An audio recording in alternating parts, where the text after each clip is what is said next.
नमस्कार, मी भगवान शेलटे कोकण 7 लाईव्हच्या विशेष मुलाखतीमध्ये तुम्हा सर्वांचं स्वागत करतोय। कोकणात सध्या मान्सूनपूर्व पाऊस सुरू आहे। मान्सूनपूर्व पावसाने सर्व यंत्रणा कोलमडलेल्या आहेत। स्पेशली वीज यंत्रणा संपूर्ण जिल्ह्यात कोलमडलेली आपल्याला पाहायला मिळते। या संदर्भात चर्चा करण्यासाठी आपल्यासोबत आहेत जिल्हा वीज ग्राहक संघटना असलेल्या संलग्नित संघटनेचे पदाधिकारी आहेत। आपल्यासोबत आहेत त्या संघटनेचे समन्वयक नंदनजी वेंगुर्लेकर सर, नमस्कार। त्यानंतर आहेत दोडामार्ग तालुका अध्यक्ष सुभाष दळवी सर, तुमचे इथे स्वागत। त्यानंतर आहे सावंतवाडी तालुकाध्यक्ष संजय लाड सर, नमस्कार। सुरुवातीला येतो मी नंदन सराकडे। सर, काय पहिल्याच मान्सूनपूर्व पावसाने संपूर्ण यंत्रणा कोलमडली आहे, नेमकं काय वातावरण होतं या 8-10 दिवसात जिल्ह्यामध्ये विजेसंदर्भात? सिंधुदुर्ग जिल्ह्यातले MSCB कंपनीचे जे जवळपास 4 लाख वीज ग्राहक आहेत त्यांच्यासाठी वनवास पुन्हा एकदा सुरू झाला आहे असं मला इथं खेदाने म्हणावं लागेल की अजून मान्सून सुरू झालेला नाही आहे, पण आत्ता जी हुलकावणी दिली पावसाने ह्या 2-3 दिवसामध्ये, या 7-8 दिवसामध्ये, ज्यामध्ये MSCBची पूर्णपणे यंत्रणा ढासळलेली आहे। मागच्या 3-4 दिवसामध्ये आपण अनुभव घेतोय की जवळपास 70% 75% सिंधुदुर्ग जिल्हा हा काळोखात आहे आणि अनेक ठिकाणी अपुरं मनुष्यबळ, त्यांचे कंत्राटी कर्मचारी किंवा त्यांच्याकडे असलेली मशिनरीचा अभाव, याच्यामुळे लोकांना वीज पुन्हा सुरू होण्यासाठी 30 तास 40 तास एवढा अवधी लागतोय आणि ही खूप गंभीर बाब आहे। जे 2005 सालामध्ये ज्यावेळेला MSCB कंपनी सुरू झाली तेव्हापासून आतापर्यंत अजूनही ह्या कंपनीकडे इन्फ्रास्ट्रक्चर सिंधुदुर्ग जिल्ह्यासाठी नाही आहे असंच एकंदर चित्र आहे। कंपॅरेटिव्हली रत्नागिरी कोल्हापूरमध्ये त्याचा विचार केला तर तिथं बऱ्यापैकी त्यांच्याकडे मनुष्यबळाची यंत्रणा, असलेला स्टॉक, त्यांच्याकडे साहित्य आणि इतर मदत, जी आपत्कालीन मदत म्हणता येईल, ती मोठ्या किंवा दुप्पट प्रमाणात आहे।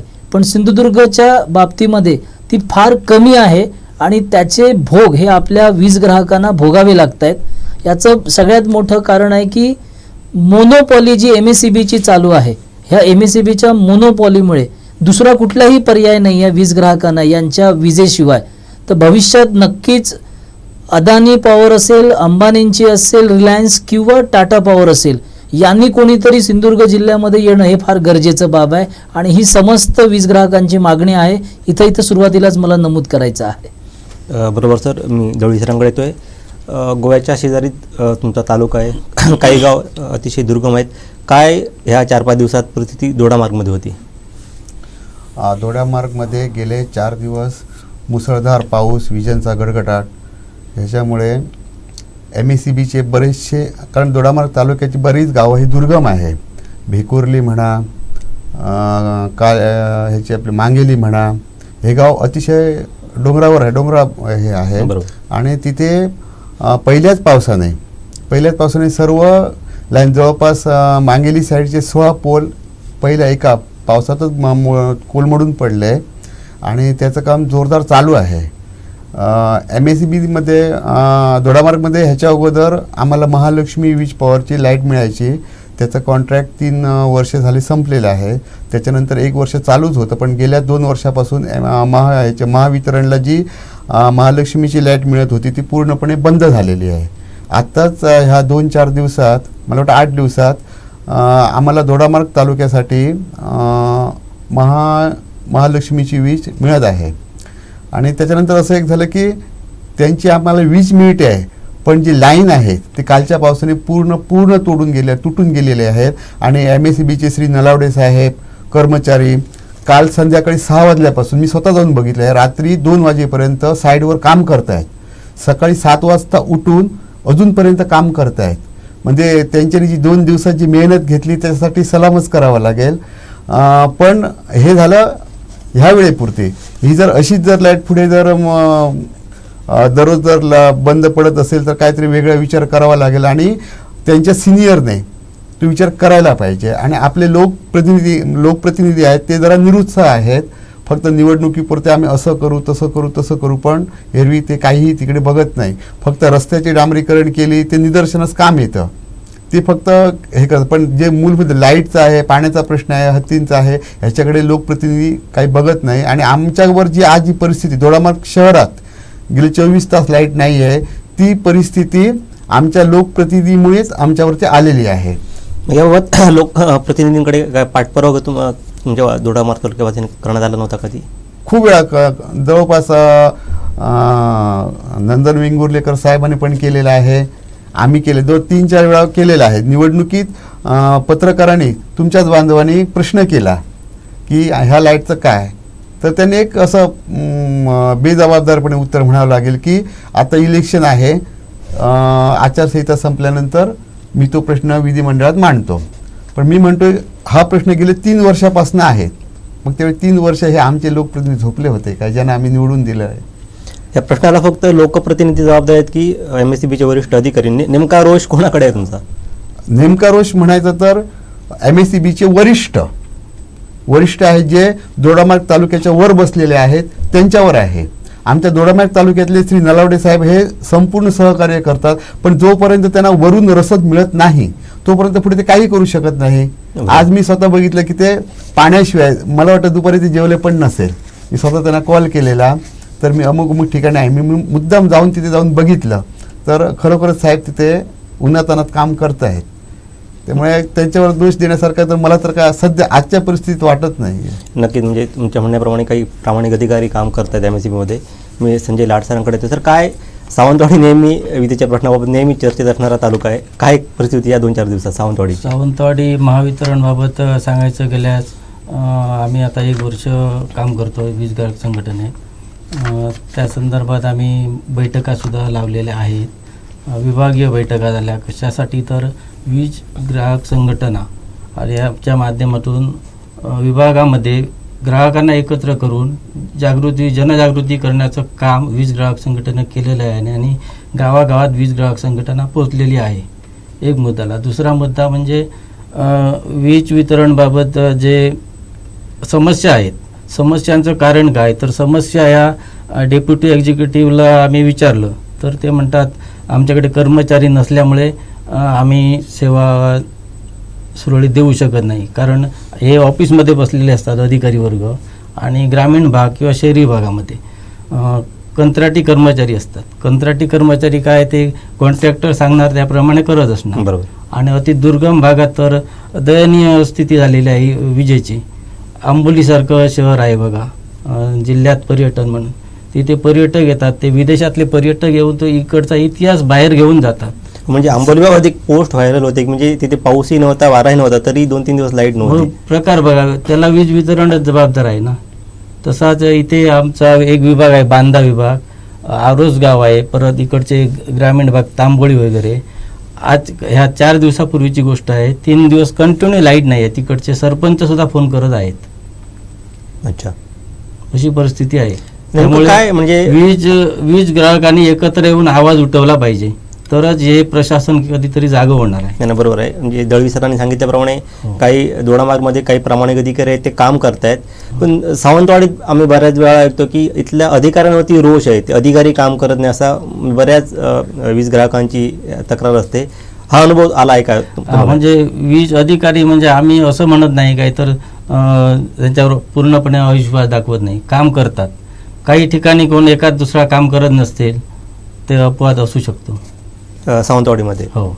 याबाबत पाठपुरावा मग अशी त्यांनी लोकप्रतिनिधींकडे लक्ष वेधलं होतं की पूर्णतः लोकप्रतिनिधींचं दोडामार्गकडे लक्ष झालंय. सावंतवाडीत काही वेगळ्या परिस्थिती आहे की तशीच परिस्थिती आहे? सावंतवाडीत लोकप्रतिनिधींची हे म्हणजे आता कोण आमदार आहेत, खासदार आहेत, तेवढीच जबाबदारी आहे, नाही म्हणता येत नाही. कारण आमदार खासदारांना त्यांचे कोण कार्यकर्ते असतात गावागावात, प्रतिनिधी तालुक्यात, त्या समस्या त्यांच्यानी आमदार खासदारांकडे मांडल्या पाहिजे. कारण सर्वच गोष्टी काय आमदार खासदार जाऊन गावामध्ये बघत नाहीत. आम्ही सुद्धा सगळं आमदार खासदारांशी संबंधित आहोत. आम्ही तो कुठल्या तरी एका पक्षाचे कार्यकर्ते आहोत, त्यामुळे सगळेजण आम्हाला चालतात. तुम्ही एका संघटनेचे आता पदाधिकारी आहात, ह्या ज्या समस्या आहेत त्या तुम्ही लोकप्रतिनिधींकडे नेला होता का तुमच्या ह्या संघटनेच्या माध्यमातून, वीज ग्राहक संघटनेच्या माध्यमातून? जिल्हा कार्यकारिणीने दिलं होतं निवेदन. दिलं होतं. आम्ही संपूर्ण तालुक्यात जिल्हा कार्यकारिणीची मीटिंग लागली होती.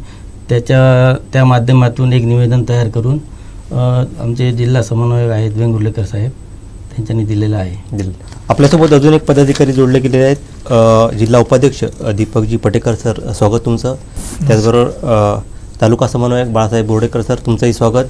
मी पटेकर सरांकडे येतो. सर, आत्ता एकंदरीत सगळ्या वक्त्यांकडून आपण ऐकलं आहे की काय परिस्थिती आहे, यंत्रणा कुठे नेमकी कमी पडते, मॅनफोर्स कमी पडते आणि त्याचबरोबर मॅनफोर्स तर कमीच आहेत, मात्र जे आहेत त्यांच्यासुद्धा सेफ्टीबद्दल काही प्रश्न आहेत, याबद्दल काय सांगाल? नक्कीच. आता आपण पाहिलं तर वीज वितरणकडे टेम्पररी कर्मचारी हेच काम करताना आपल्याला आढळून येतात. सावंतवाडी शहराचा जरी विचार केला तर एक लाईनमन असतो आणि त्याच्या हाताखाली एक 4-5 वायरमन असतात आणि हे वायरमनच आज खांबावर चढून लाईनची दुरुस्ती वगैरे करतात. तसं पाहिलं तर वायरमनला तो अधिकार नाही आहे, ते काम लाईनमनचं आहे. परंतु वीज वितरणकडे आज कर्मचारीच नसल्याने, कायमस्वरूपी कर्मचारी नसल्याने या टेम्पररी कर्मचाऱ्यांवरच सगळा भार पडलेला असतो.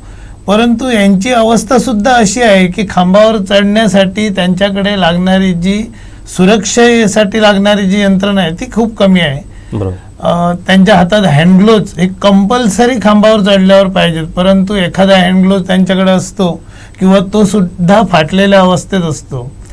या संबंधित सुद्धा आम्ही ज्यावेळी विभागवार बैठका घेतल्या, पहिल्या काही बैठकांना जिल्ह्याचे वीज वितरणचे अधिकारी आलेले, त्यांच्याकडे आम्ही हा प्रश्न मांडलेला की तुमच्याकडे जे कर्मचारी आहेत, एक तर ते टेम्पररी कर्मचारी आहेत, कायमस्वरूपी कर्मचारी नाहीत, मग त्यांना तुम्ही सेफ्टीची जी काय सुरक्षेसाठी त्यांना जी यंत्रणा लागते, त्यांना जे काही साहित्य लागतं ते पुरवलात का? तर प्रत्येक वेळी वीज वितरणच्या त्या वायरमनला विचारलं की त्यांच्याकडे ही यंत्रणा नसायची, त्यांच्याकडे साहित्य नसायचं. मग त्यांना ते सांगायचे ओरसला या आणि तुम्ही साहित्य घेऊन जा. जर आम्ही मीटिंग घेतल्यानंतर तुम्ही त्यांना सांगता ओरसला या आणि साहित्य घेऊन जा, म्हणजे मुळात त्यांच्याकडे साहित्य तुम्ही दिलेलं नाही. म्हणजे साहित्य नसताना तुमचे कर्मचारी काम करतायत. आणि असे सिंधुदुर्ग जिल्ह्यात जवळजवळ 8 अपघात झाले, 8 तरुण मुलं मेलीत. तुमच्याच गावातला जर एक आमच्याच गावातला आरोस गावातला मुलगा खांबावर अडकला आणि तो तिथे अडकून मेलेला होता. अशीच ओरस साईडला एक घटना झाली. अशा बऱ्याच घटना झाल्या, 8 घटना झाल्या. त्यांना किती जणांना मदत मिळाली आणि कितींना मिळाली नाही हे संपूर्ण जिल्हा जाणतोय. ज्यावेळी आम्ही वीज ग्राहक संघटना म्हणून कार्य चालू केलं त्यावेळेच्या नंतर पाहिलं तर बरेचसे अधिकारी वठणीवर आलेले आहेत असं म्हणायला हरकत नाही. कारण आज आवाज उठवला असता, एखादा ग्राहक जरी त्यांच्याकडे गेला तरी ते शिस्तीत उत्तरं देत आहेत. अन्यथा यांची उत्तरं सुद्धा ग्राहकांना अरेरावीचीच होती. ही अरेरावीची का होती तर ह्यांचे जिल्ह्याचे मुख्य आहेत, हे स्वतः अरेरावी करतात. त्यामुळे ह्यांचे खाली काम करणारे तालुका पातळीवरचे सगळे अधिकारी त्याच भाषेत बोलत असतात. यांची काय एवढी अरेरावी? म्हणजे आपल्या करात नाही पैसे घेतात, आपल्याला सेवा देण्यासाठी सरकारने नियुक्त केले, तरी एवढा मुजोरपणा अधिकाऱ्यांका असतो. काय अनुभव आहे तुमचा? ज्यावेळी हे महावितरण म्हणून सुरू झालंय, ही खाजगी संस्था म्हणून नावारूपास आली, 3 भाग केलेत. हे 3 भाग झाल्यानंतर यांचा मुजोरपणा वाढलेला आहे. कारण यांच्यावर कोणाचा वचक राहिलेला नाहीये. ही संस्था असल्यामुळे यांच्यावर वचक नाही आणि आपले लोकप्रतिनिधी कोणीही याची दखल घेत नाहीत. आपण जिल्हा पातळीवर पाहत असाल, एकही आमदार, खासदार, नेता, मंत्री कोणीही वीज प्रश्नावर बोलताना आजही दिसलेला नाही. आज वीज ग्राहक संघटना जिथे तिथे आंदोलन करते, उपोषण करते, निवेदन देते. म्हणून तालुका पातळीवर आपण पाहिलं असेल तर काही जण तालुक्यातील लोकप्रतिनिधी आज ऑफिसमध्ये जाऊन निवेदन द्यायला लागलेत. परंतु यापूर्वी या लोकांनी कधीही वीज प्रश्नावर आवाज उठवलेला नाही. त्यामुळे आज जिल्ह्याची परिस्थिती अशी आहे की गडगडायची शक्यता वाटते म्हणून वीज बंद केली जाते. जी 2-2 तास वीज येत नाही. आज सावंतवाडी सारख्या शहरात दिवसातून किती वेळा वीज जाते हा प्रश्न केला असता हसण्यासारखं आहे की लोक सांगू शकत नाही किती वेळ असते ते जाते. हा प्रश्न वेगळाच, लाईट किती वेळ असते हाच प्रश्न उपस्थित झालेला आहे. एवढी दयनीय अवस्था ह्या महावितरणची आहे. ही केवळ खोगीर भरती, ज्यांना काही अनुभव नाही असे लोक भरती करून ठेवलेत, ते पण टेम्पररी आहेत आणि ते कमी आहेत म्हणून अवस्था झालेली आहे. जर ही भरती योग्य रीतीने केली तर नक्कीच जिल्ह्याची वीज यंत्रणा सुधारेल, परंतु त्याला सुद्धा चांगले अधिकारी वीज वितरणकडे येणे आवश्यक आहे. नाहीतर जे फक्त कुठून तरी काहीतरी चारून येऊन बसतात ते आपला उदरनिर्वाह करण्याच्या दृष्टीनेच विचार करतील आणि जिल्ह्याची अवस्था अशीच राहील नेहमी. अजून एक प्रश्न तुमच्याचकडे येतोय की म्हणजे सर्व तुमच्या पदाधिकाऱ्यांच्या वक्तव्यात एक पॉलिटिकल जो अवेअरनेस पाहिजे तो दिसत नाही, म्हणजे राजकीय नसता. तुम्ही एक दबाव गट तुमच्या संघटनेच्या माध्यमातून राजकीय नेत्यांवरती तयार करण्याचा प्रयत्न नाही केला, फक्त तुम्ही बोलताय की असा प्रयत्न झाला आहे का? नक्कीच. आम्ही ज्यावेळी जिल्ह्याची ओरस येथे मीटिंग घेतली त्या मीटिंगच्या वेळी निवेदन तयार करून जिल्ह्याच्या पालकमंत्र्यांना सुद्धा याबाबत 1-2 वेळा भेटलो, त्यांना निवेदन दिलेलं आहे. परंतु त्या निवेदनावर पालकमंत्र्यांकडून सुद्धा तशी काही कारवाई झाली असं दिसून आलेलं नाही आहे. ओके. म्हणजे आम्ही प्रयत्न केला नाही, आम्ही प्रयत्न नक्कीच करतोय. वीज ग्राहक संघटना जिल्हा स्तरावरून याबाबत नेहमी प्रयत्न राहिला आहे, परंतु तसा उपयोग झालेला दिसत नाही आणि त्यामुळेच महावितरण अगदी निर्डावलेलं आहे. ते काही लक्ष देत नाही, कारण अधिकाऱ्यांवर जोपर्यंत लोकप्रतिनिधींचा दबाव येत नाही तोपर्यंत ते कोणाला विचारत नाही. अगदी बरोबर. शेवटचा प्रश्न तुम्हाला, आता तुमच्या बोलण्यात मदतीचा प्रश्न आला, म्हणजे मागच्या वर्षी तुमच्या गावात एका तरुणाचा मृत्यू झाला होता खांबावर चिकटून. अशा अनेक तरुणांनी आपला जीव गमावला आहे. मदती संदर्भात संघटना काही करते का? संघटना सुरू होऊन साधारणपणे 1 वर्ष झाले. आज आमची जी संघटना चालते ही व्यापारी महासंघाच्या अधिपत्याखाली चालते. त्यामुळे संघटनेकडे असा निधी नाही की संघटना त्यांना वैयक्तिक संघटनेमार्फत मिळणार नाही, म्हणजे तुमच्या संघटनेमार्फत शासनाकडून निधी मिळवण्यासाठी, म्हणजे हा आपल्या चर्चेचा विषय प्रश्न नव्हता तरी एक तुमच्या ते मगाशी या मुद्द्यात आला म्हणून तुम्हाला विचारतो. नक्कीच. आम्ही ज्यावेळी आरोस गावातला मुलगा खांबावर लटकला आणि त्याचा मृत्यू झाला त्यावेळी संघटनेच्या पदाधिकाऱ्यांनी महावितरणच्या अधिकाऱ्यांना घेराव घालून त्यांना तात्काळ तिथं मदत द्यावी म्हणून त्यांना घेराव घालून अडवलेलं होतं आणि त्यावेळी महावितरणकडून 2 लाख रुपयांची मदत दुसऱ्या दिवशी तात्काळ दिली गेली आणि जिल्ह्यातील 8 मृत्यू झालेल्यांपैकी ही एकमेव घटना असेल ज्या मृत्यू झालेल्या मुलाच्या घरातल्यांना तात्काळ 2 लाख रुपये मदत मिळाली. अन्यथा त्याच्यापूर्वी कोणत्याही मुलाला मदत मिळाली नव्हती. म्हणजे इतर कोणी काम करत असतील परंतु मदत मिळाली नव्हती. त्यानंतरही सावंतवाडीचे नामदार दीपकभाई केसरकर यांच्याकडे हा प्रश्न उपस्थित केला होता आणि त्यांनी देखील स्वखर्चातूनही मदत केली आणि खाजगी जो कॉन्ट्रॅक्टर आहे त्याच्याकडूनही मदत मिळवण्यासाठी त्यांनी देखील पाठपुरावा केला आहे. नक्कीच नक्कीच. सर बोर्डेकर सर तुमच्याकडे येतोय मी, त्यांच्याच प्रश्नाला जोडून तुम्हाला प्रश्न विचारतोय की महावितरण ह्या तरुणांच्या जीवाशी खेळतंय का? ते म्हणाले त्याचे सेफ्टीचे काहीच ते नॉर्म्स पुरे करत नाही. असेच पावसात फायरमन तरुण सगळी मुलं आहेत, सगळी ती मध्यमवर्गीय म्हणता नाही, गरीब घरातलीच मुलं आहेत. जीवाशी खेळतंय असं वाटतंय महावितरण या मुलांशी? नक्की जीवाशी खेळतंय. नियमानुसार त्यांना ज्यावेळी पाठवलं जातं कार्यालयातून त्यावेळी त्यांची सुरक्षा बघितली पाहिजे. महाराष्ट्र विद्युत वितरणे सुरक्षा काय देते हे त्यांनाच माहीत नाही. ते खरं सांगायचं म्हणजे साध्या गोष्टी हँडग्लोव्ज हवे, गंबूट पाहिजे, ज्यावेळी शिडीवरती चढतात ती शिडी कोणत्या प्रकारची पाहिजे, काय काय नियम आहे त्या नियमानुसारच ते वापरलं पाहिजे. ते नियमाच्या बाहेर काम केलं जातं, त्यांचा नियम कुठले लागू नाही. असं खरं म्हणजे महाराष्ट्र विद्युत वितरण करणं कार्यालयातून जो जात असतो त्यावेळी त्याची नोंद केली पाहिजे. बरोबर. त्यांची कोणतीही ह्यांच्याकडे नोंद नसते. तू जा, त्याला मोबाईलवर सांगितलं तो केलं पाहिजे. त्याचवेळी ज्या पोलवरती चढला असेल त्याला कम्युनिकेशन पाहिजे. त्या पोलच्या मागच्या पोलची लाईट गेली पाहिजे, ती बंद केली पाहिजे. ही यंत्रणा त्यांची राबवली पाहिजे. त्यांच्यानंच नंतर त्याला पोल चढवलं पाहिजे. काही काही वेळेला ते चालू लाईटवरतीच त्याला चढवतात आणि तू काम करतो, तो आपल्या जीवाशी खेळतो. तर नशिबाने वेळे काही वेळा काम होतं आणि दुर्दैवाने त्याचा काही वेळा मृत्यू होतो. याला महाराष्ट्र राज्य विद्युत वितरणच कंपनी जबाबदार आहे. बऱ्याच वेळा ना सर असं होतंय की जे परमनंट जुने वायरमन आहेत ते काम करत नाही असा अनुभव काहींनी सांगितलाय. ते कॉन्ट्रॅक्टवरती त्यांना फोन करून सांगतात. असं ह्यात तथ्य आहे का? असं होतंय का? असं सावंतवाडी शहरामध्ये तर होत नाही, म्हणजे बाकी ठिकाणी होत रे. सावंतवाडी शहरामध्ये आम्ही बघितले जुने वायरमन आहेत, बरेच जण आहेत, नावं घेता येईल पण नावं त्यांचे घेत नाहीत, पण सांगितल्यानंतर ते हजर राहतात, स्वतः काम करतात. म्हणजे आम्ही सावंतवाडी दोन वर्षापूर्वी म्हणजे नोव्हेंबर 22ला ज्यावेळी आमची संघटनेची मिटिंग झाली त्यावेळी धारावीवर धरल्यापासून नाही म्हटलं तरी आमचा संघटनेचा त्यांच्यावर वचक आहे. असं काय? त्यामुळे ते घाबरूनही म्हणत असेल की सन्मानपूर्वक काय म्हणतात त्याप्रमाणे ते आम्हाला काम करतात. आम्ही वायरमनला सगळ्यात दोषी धरत नाही, तो शेवटचा दुवा असतो. अगदी बरोबर. खरं म्हणजे सांगायचं म्हणजे ऑफिसरच ते जबाबदार असतात, पण ऑफिसर ज्या पद्धतीने लक्ष द्यायला पाहिजे तसं लक्ष देत नाही, हे वास्तव आहे. अजून एक सर प्रश्न येतो की म्हणजे वायरमन संदर्भातच आहे की जे कंत्राटी वायरमन आहेत खरं तर त्यांचं काम म्हणजे लाईट दुरुस्त वगैरे करणे असतं, पण त्यांच्या हातात पेंडिंग जी बिलांची लिस्ट असते, ज्या विद्युत ग्राहकांनी बिलं भरली नाहीत त्यांची रिकव्हरी लावतात. ते म्हणतात की आम्ही रिकव्हरी करायची की हे करायचं, आणि त्यांना वरिष्ठांचा फोन येतो की रिकव्हरी नाही झाली तर तुमचा पगार होणार नाही.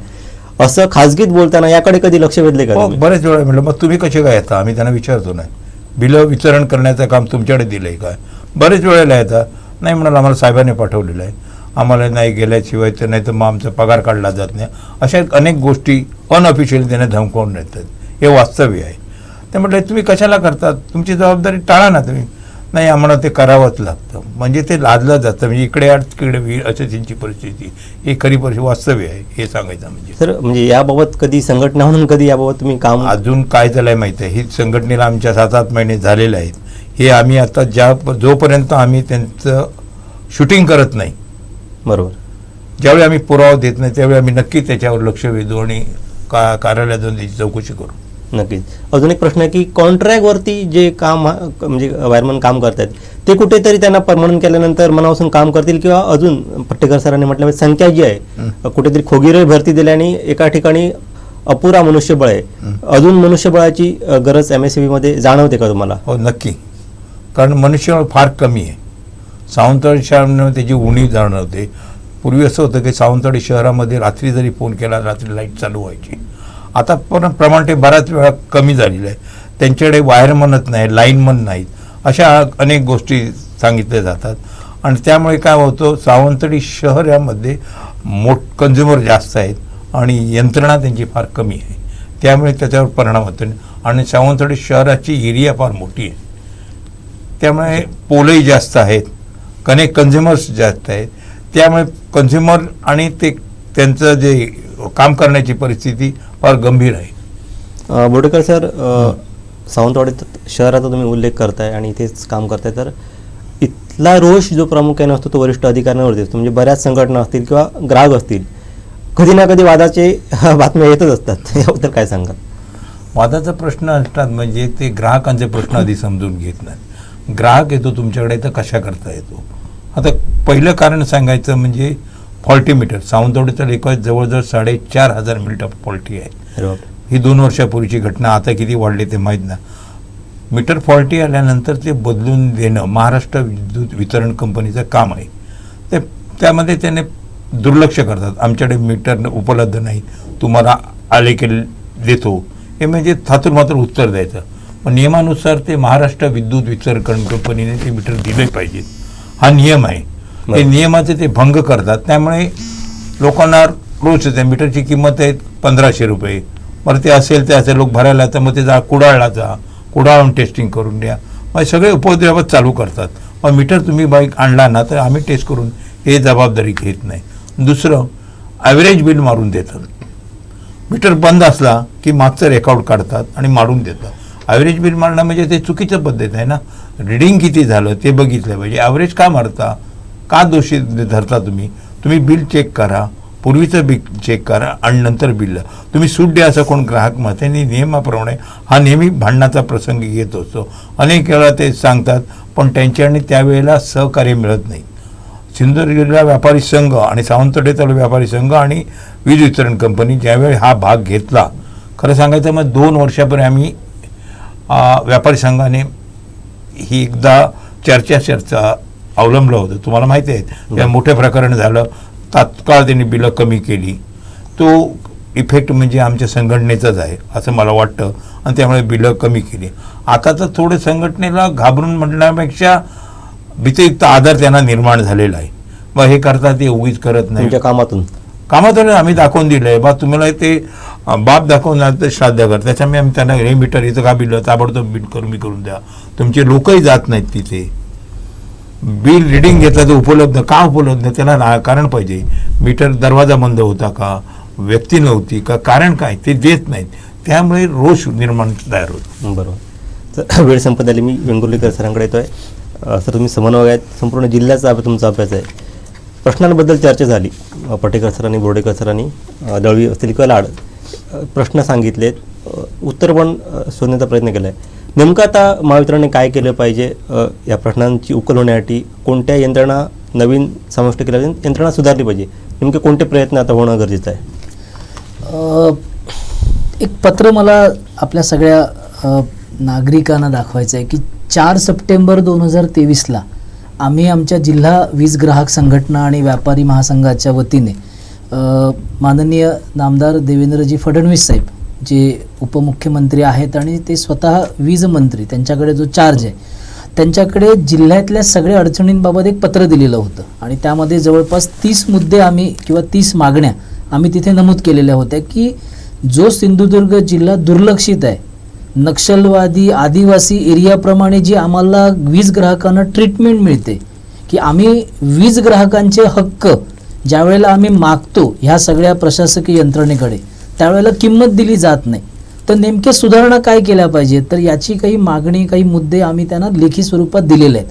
त्यामध्ये आम्ही असं प्रामुख्याने म्हटलेलं होतं की स्वतः फडणवीस साहेबांनी आमच्या जिल्ह्यामध्ये यावं किंवा महावितरण कंपनीचे जे CMD आहेत लोकेश चंद्र साहेब, त्यांनी किंवा जे ऑपरेशन मॅनेजर आहेत, जे स्वतंत्र तिथे एक पोस्ट आहे, तर त्यांनी कोणीतरी येऊन जिल्ह्याचा आढावा इथे घेतला पाहिजे.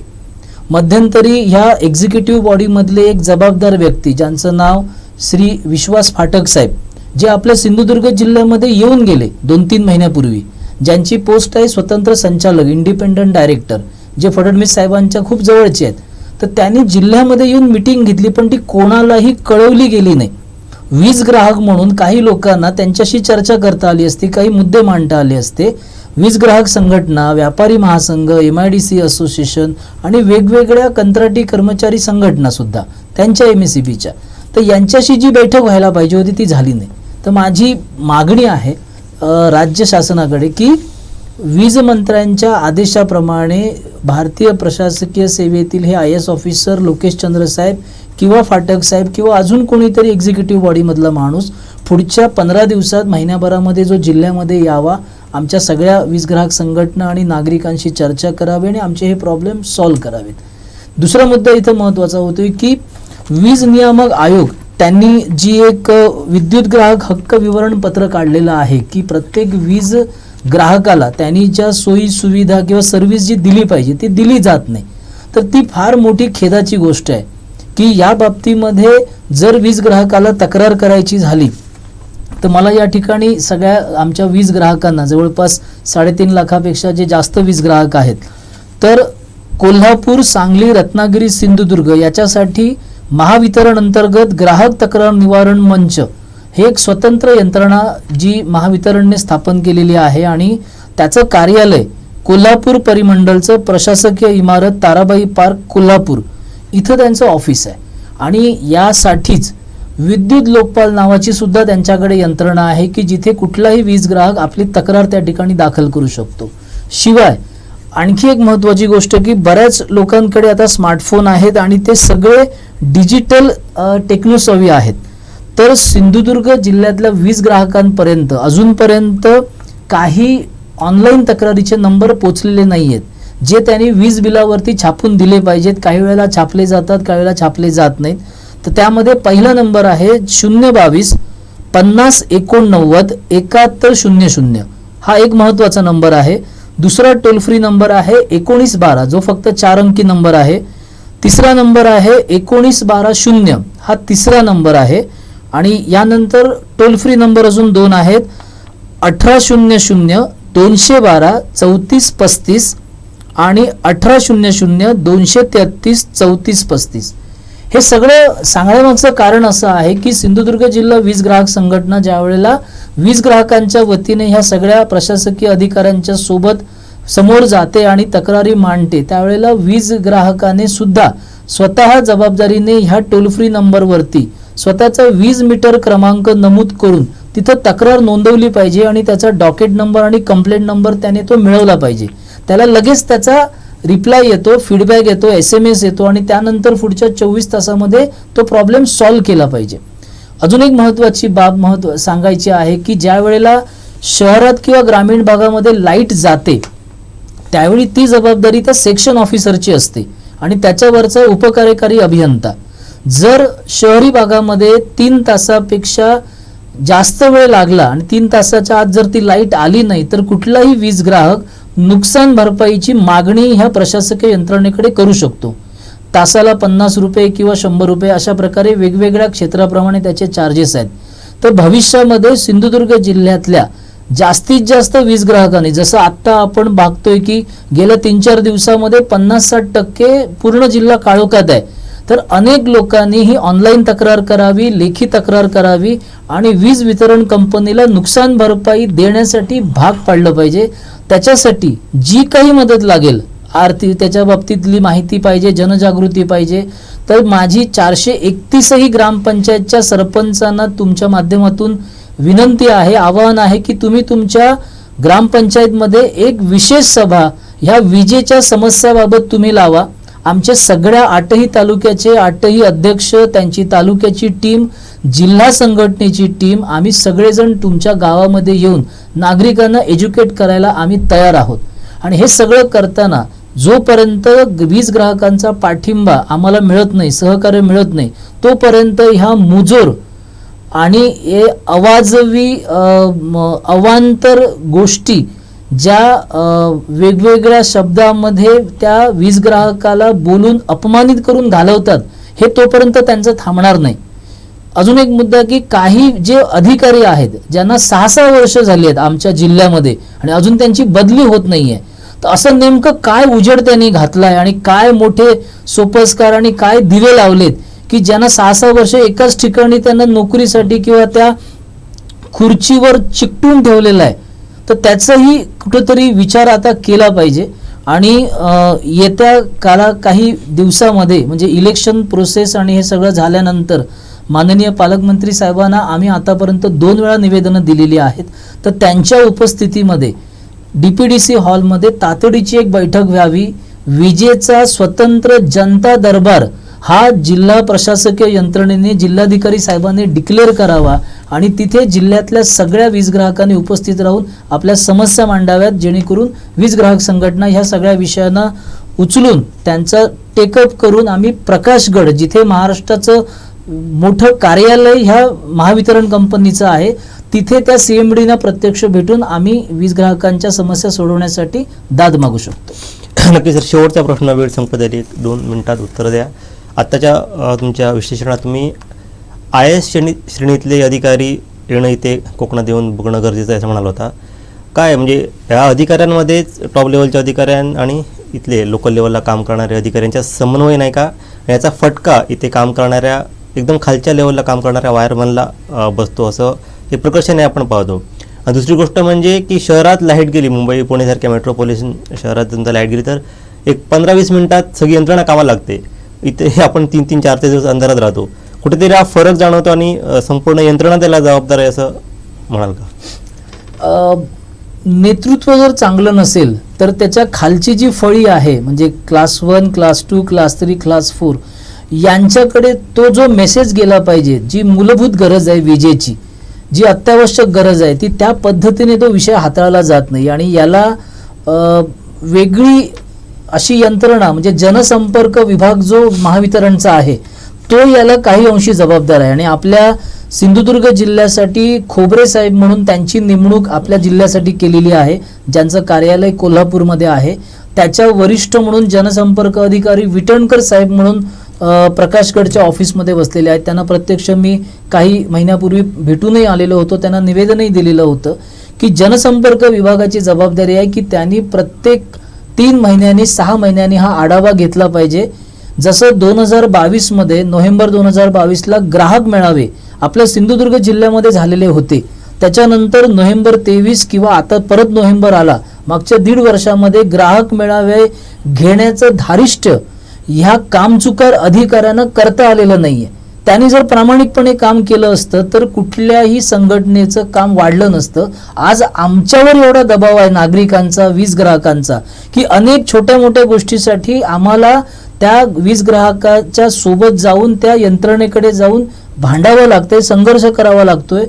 पण जसं आता बोर्डेकर साहेबांनी म्हटलं की भीतीयुक्त आदर किंवा आदरयुक्त भीती ह्या माध्यमातून काही उपकार्यकारी अभियंता 11 पैकी 5-6 उपकार्यकारी अभियंता खरंच चांगलं काम करत आहेत. काही सेक्शन ऑफिसर आहेत तेही चांगलं काम करत आहेत. चांगल्याला चांगलं म्हणण्याची वृत्ती सुद्धा कोकणी माणसाची आहे, ह्या जिल्ह्याबाहेरील अधिकाऱ्यांनी समजून घेतलं पाहिजे. आमची एवढीच अपेक्षा आहे की सगळ्यात शेवटी म्हणताना मी थोडंसं एवढंच सांगेन की वीज गेल्यानंतर तुम्ही आमचे फोन उचला, आम्हाला प्रॉपर खरी माहिती द्या. झाड आडेलीत पडलंय आणि काम चालू आहे वजराटमध्ये अशी खोटी माहिती देऊ नका. तुम्हाला 1 तासाच्या ऐवजी 4 तास लागू दे, ती प्रॉपर माहिती दिली तर कुठलाही नागरिक हा शांत राहतो. कोकणी माणूस हा संयमी आणि सहनशील आहे, म्हणून तुम्हाला काही अद्यापपर्यंत मोठ्या प्रसंगाला सामोरे जावं लागलेलं नाही आहे. कोल्हापूर सारख्या ठिकाणी जे भोगावं लागतं अधिकाऱ्यांना, ती परिस्थिती तुम्हाला भोगावी लागू नये याच्यासाठी मान्सून पूर्व देखभाल दुरुस्तीची जी कामं शिल्लक राहिली आहेत ती पुढच्या 8-10 दिवसामध्ये पूर्ण करा. नसेल तर जनप्रक्षोभ एवढा होईल की तुम्हाला खुर्चीवर बसणं कुठल्याही अधिकाऱ्याला शक्य होणार नाही. तुम्हाला फील्डवर जाऊन काम करावं लागेल आणि वीज ग्राहक तुम्हाला करायला लावतील, हे ध्यानात ठेवा. अगदी बरोबर वेंगुर्लेकर सर. संपूर्ण चर्चा आपण पाहिली आणि संपूर्ण जो रोष आहे तो म्हणजे सगळ्यांच्याच पदाधिकाऱ्यांच्या चर्चेत जाणार की काही अधिकारी प्रामाणिकपणे काम करत आहेत, मात्र बरेच अधिकारी काम चुकारपणा करत असतात. थेट आरोप या ठिकाणी सर्वच पदाधिकाऱ्यांनी केले. आणि वेंगुर्लेकर सरांनी म्हटलं तसं कोकण शांत आहे. कोल्हापूरमध्ये जे अधिकारी भोगत आहेत ते आत्ता कोकणात तरी ती परिस्थिती आली नाही आणि ती परिस्थिती भविष्यात येऊ नये असा एकंदरीत इशारा सर्व पदाधिकाऱ्यांनी दिला आहे. कोकण नेहमीच विजेच्या प्रश्नांबाबत चर्चेत राहिला. वीज ग्राहक संघटनाचे सर्व पदाधिकारी असतील जिल्ह्याचे, तालुक्याचे, आपापल्या परीने काम करत आहेत.